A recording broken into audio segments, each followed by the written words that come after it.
Bonjour et bienvenue à la machine à écrire. Vous savez accorder le participe passé? Il s'agit d'une règle du français qui cause parfois des maux de tête. Aujourd'hui, nous allons démystifier l'accord du participe passé employé avec l'auxiliaire avoir. Dans la phrase « La photo qu'elle a prise est accrochée dans mon salon », on retrouve un participe passé employé avec avoir. Il s'agit de « prise ». On dit que le participe passé est employé avec avoir parce qu'il est précédé de l'auxiliaire avoir. Le participe passé s'accorde en genre et en nombre lorsque le complément direct est placé avant le verbe. Et pour trouver le complément direct, on pose la question « qui » ou « quoi » après le verbe. La photo qu'elle a prise est accrochée dans mon salon. Pour identifier le complément direct, on pose la question « Elle a pris quoi ?» La réponse « La photo ». La photo est un nom féminin singulier et il s'agit du complément direct. Comme il est placé avant le participe passé, prise s'accorde donc avec photo.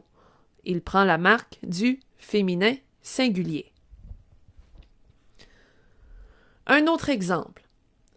Les billets que j'ai achetés me permettront d'assister au spectacle ce soir. Dans cette phrase, identifiez le participe passé employé avec avoir. Le participe passé est acheté.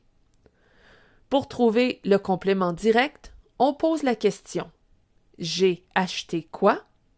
La réponse « Les billets », qui est un nom masculin pluriel. Le participe passé acheté s'accorde donc en genre et en nombre avec le complément direct billet qui est placé avant. Il y a deux circonstances où le participe passé employé avec l'auxiliaire avoir demeure invariable.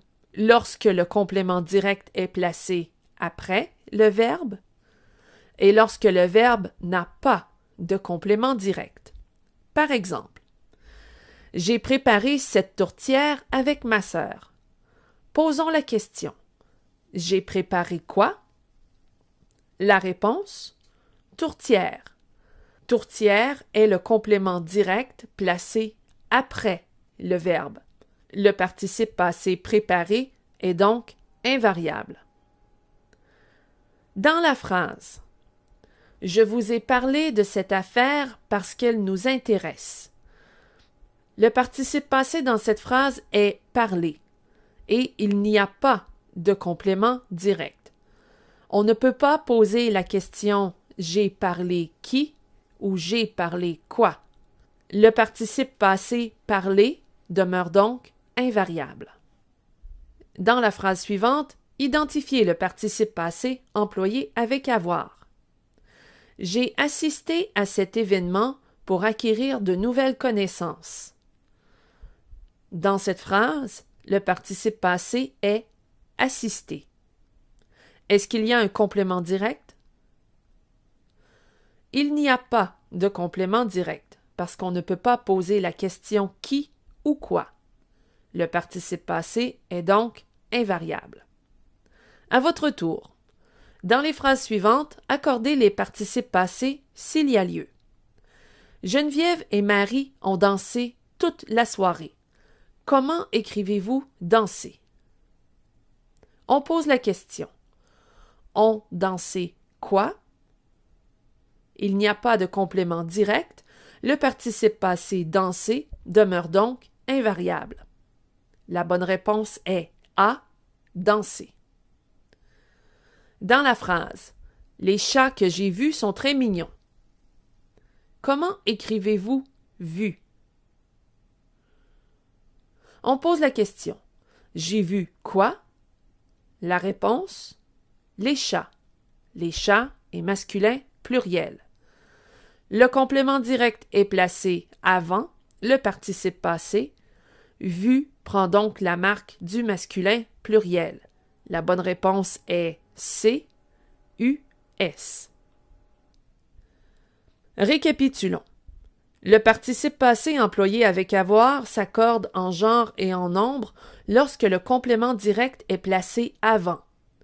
Pour identifier l'emplacement du complément direct, il suffit de poser la question qui ou quoi après le verbe.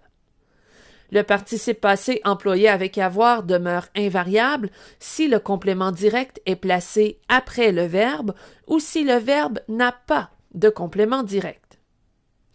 Voilà ce qui conclut cette leçon. Vous êtes maintenant invité à répondre au questionnaire mis à votre disposition. Joignez-vous à nous dans notre forum de discussion ou sur Facebook à l'adresse suivante. Ici Mélanie Tremblay. Merci de votre participation. À la prochaine.